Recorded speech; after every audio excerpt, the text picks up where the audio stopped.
বিশ্বনবী পাগলের মতো একবার হাউজে কাউসারে যাবেন, একবার সিরাতে যাবেন, একবার পুলসিরাতের দিকে, একবার হাউজে কাউসারের দিকে পাগলের মতো দৌড়াতে থাকবেন।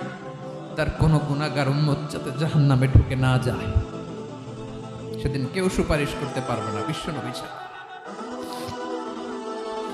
এজন্য ৫ নম্বর আল্লাহ বললেন, মান যাল্লাযী ইয়াশফাউ ইনদাহু ইল্লা বিইযনিহি।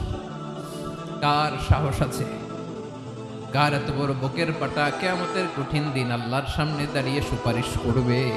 কারো ক্ষমতা নেই, কারো ক্ষমতা নাই।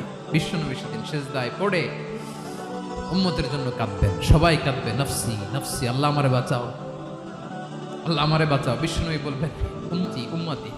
বিশ্বনবী আমার জন্য কাঁদবেন, আপনার জন্য কাঁদবেন, আমাদের জন্য সেদিন কেঁদে কেঁদে জাহান্নামের দরজায় দাঁড়িয়ে আমাদেরকে টেনে টেনে জান্নাতে ঢুকাবেন।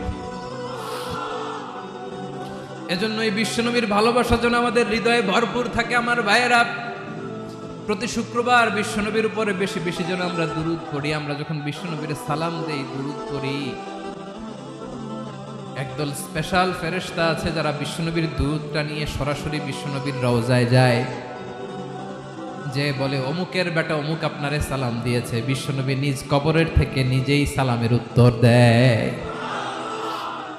বিশ্বনবীর ভালোবাসা যেন আমাদের হৃদয়ে থাকে, বিশ্বনবীর সুন্নাহ দিয়ে যেন আমাদের জীবনটাকে সাজাই, পারা যাবে ইনশাআল্লাহ। বিশ্বনবীর ভালোবাসা ছাড়া কেউ